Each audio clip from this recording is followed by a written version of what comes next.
എത്ര A+ കിട്ടി? ഇങ്ങനെ പിടിച്ചിങ്ങനെ ഇരിക്കുക. റിസൾട്ട് വരുന്ന കാട്ടി ആ കുട്ടിയുടെ മുഖമൊക്കെ ഇങ്ങനെ മാറുന്നുണ്ട്. ചുണ്ടുമൊക്കെ ചുവപ്പാണോ കറുപ്പാണോ വെളുപ്പാണോ എന്നറിയാത്ത രൂപത്തിൽ ആ കുട്ടിയുടെ മുഖഭാവങ്ങളൊക്കെ ഇങ്ങനെ. മോൾക്ക് ഏത് പഠിക്കാനാണ്, മോൻക്ക് എന്ത് പഠിക്കാനാണ് ഇഷ്ടമെന്ന് അവരുടെ ഇഷ്ടവും താല്പര്യവും കണ്ടറിഞ്ഞ് വേണ്ടേ നമ്മൾ പഠിപ്പിക്കാൻ. നിങ്ങൾ ഓർക്കുക നിങ്ങളെങ്ങനെ നിങ്ങളായെന്ന്. നിങ്ങൾ ഓർക്കുക നിങ്ങളെങ്ങനെ നിങ്ങളായെന്ന്. നമ്മളറിയുക നമ്മളെങ്ങനെ നമ്മളായെന്ന്. അല്ലെ, നമ്മളറിയണം, നമ്മളൊക്കെ അറിയണം നമ്മളൊക്കെ എങ്ങനെയാ ഈ അവസ്ഥയിലേക്ക് എത്തിയെന്ന്. ഇന്ന് SSLC റിസൾട്ട് വന്ന ദിവസം, നാളെ +2ന്റെ റിസൾട്ട്. ഇന്നും നാളെയൊക്കെയായി നമ്മുടെ മക്കൾ അഭിമുഖീകരിക്കുന്ന ഒരു ചോദ്യമുണ്ട്. എത്ര A+ കിട്ടി? മോൾക്ക് എത്ര A+കളാണോ നമ്മുടെ മക്കളെ അവരുടെ ജീവിതത്തെ നിയന്ത്രിക്കുന്നത്? ഒരിക്കലുമല്ല. വലിയ A+കൾ കിട്ടി എന്ന് കരുതി അവർ ജീവിതത്തിൽ ഏറ്റവും വലിയ ആളായി മാറും? ഒരിക്കലുമില്ല.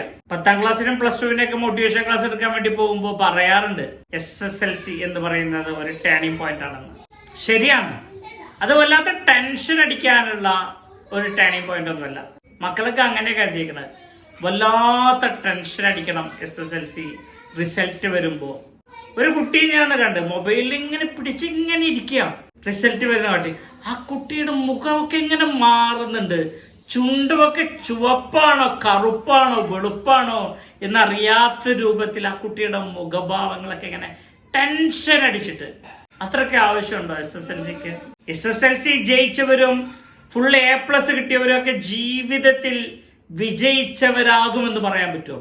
വലിയ വലിയ പഠിപ്പിച്ചുകളൊക്കെ എന്റെയൊക്കെ അറിവിൽ കേട്ടോ, നമ്മുടെയൊക്കെ ജീവിതത്തിൽ നമ്മൾ കണ്ടിട്ടുള്ളത് നന്നായി പഠിക്കുന്ന മക്കള് അവര് പലപ്പോഴും മാഷന്മാരും ടീച്ചർമാരും കണ്ടാലും നോക്കാറില്ല. എന്നാൽ ഒരു മിതത്തിലും പുറകെ ബെഞ്ചിലൊക്കെ മരിക്കുന്ന മക്കളാണ് പിന്നീട് പലപ്പോഴും കാണുമ്പോൾ നമ്മുടെ അടുത്ത് വരികയും കൈപിടിക്കുകയും സാറേ എന്ന് പറഞ്ഞ് ഓരത്ത് വരികയും ഒക്കെ ചെയ്യാറുള്ളത്.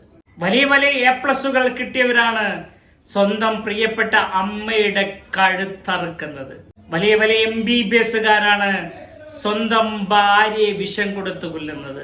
വലിയ വലിയ MBAക്കാരാണ് നമ്മുടെ ഓരത്ത് തന്റെ പ്രിയപ്പെട്ട വല്യച്ഛനെയും വല്യമ്മയെയും തലക്കടിച്ചു കൊന്നത്. പഠനം മാത്രം ജീവിതത്തിന്റെ സർവസ്വവുമല്ല എന്ന് നാം തിരിച്ചറിയണം. നാളെ +2വിന്റെ റിസൾട്ട് വരുന്ന ദിവസമാണ്. +2വിന്റെയും 10ാം ക്ലാസ്സിന്റെയും ഒക്കെ റിസൾട്ട് വന്നു കഴിഞ്ഞാൽ രക്ഷിതാക്കൾക്ക് പിന്നെ ഞങ്ങളെ പോലെയുള്ളവരെ ഫോൺ വിളിക്കലാണ് പതിവ്. അല്ല, മോള് 10ാം ക്ലാസ് പാസ്സായി, അവളെ എന്തിനാ ചേർക്കേണ്ടേ? മോന് +2 പാസ്സായി, ഇനി അവനെ ഏത് കോഴ്സിന് ചേർക്കണം? ഞാൻ പലപ്പോഴും എന്റെ വീട്ടിൽ വരാറുള്ളവരോട്, കൗൺസിലിംഗ് സെന്ററിൽ എത്താറുള്ളവരോട് എല്ലാം പറയുന്ന ഒരു കാര്യമുണ്ട്. ഞങ്ങളോടൊക്കെ ചോദിക്കുന്നതിന് മുമ്പ് തന്റെ പ്രിയപ്പെട്ട പൊന്നുമോളോടും തന്റെ പ്രിയപ്പെട്ട പൊന്നുമോനോടും ഒന്ന് ചോദിക്കണം, മോൾക്ക് ഏത് പഠിക്കാനാണ്, മോൻക്ക് എന്ത് പഠിക്കാനാണ് ഇഷ്ടമെന്ന്. അവരുടെ ഇഷ്ടവും താല്പര്യവും കണ്ടറിഞ്ഞ് വേണ്ടേ നമ്മൾ പഠിപ്പിക്കാൻ. അല്ലാതെ ഞങ്ങളെ പോലെയുള്ളവരെ ഫോൺ ചെയ്ത് ഏതിന് മക്കളെ ചേർക്കണമെന്ന് ചെരുപ്പിനൊത്ത് കാൽ മുറിക്കുന്ന അവസ്ഥാവിശേഷം ഉണ്ടാകരുത് എന്നൊരു അപേക്ഷയുണ്ട് പ്രിയപ്പെട്ട രക്ഷിതാക്കളോട്. വലിയ ടെൻഷൻ അടിക്കാൻ ഒന്നുമില്ല A+കൾ നേടിയില്ലെങ്കിൽ. ഇന്ന് പത്രത്തിൽ നമ്മൾ കണ്ടതല്ലേ, 60% മാർക്കോട് +2 ജയിച്ചവനാണ് നീറ്റിന് മികച്ച മാർക്കോടുകൂടി പാസ്സായത്. 219 മാർക്ക് SSLCക്ക് വാങ്ങിയവരാണ് പിന്നീട് വലിയ ഗോപുരങ്ങൾ കീഴടക്കിയത്. SSLCയും ഉയർന്ന ഗ്രേഡുകളും മാത്രം ജീവിതത്തിൽ ഉന്നത ഗോപുരങ്ങൾ കീഴടക്കാം എന്നതിന്റെ സൂചനയല്ല. സച്ചിനും കമല സുരയ്യയും SSLC തോറ്റവരായിരുന്നു. പക്ഷേ അവരോളം എത്താൻ ഇന്ന് നമുക്ക് പലർക്കും സാധിച്ചിട്ടില്ല.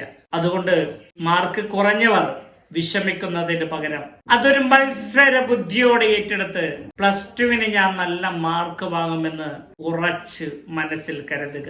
+2വിന് മാർക്ക് കുറഞ്ഞവൻ സാരമില്ല, ഇനിയും അവസരങ്ങൾ നമ്മുടെ മുന്നിൽ നീണ്ടു നിവർന്ന് കിടക്കുന്നുണ്ട് എന്ന ബോധ്യത്തോടെ ഉണർവോടെ പോരാടുക. സമയം അതിക്രമിച്ചിട്ടില്ല, സമയമൊന്നും കഴിഞ്ഞു പോയിട്ടില്ല.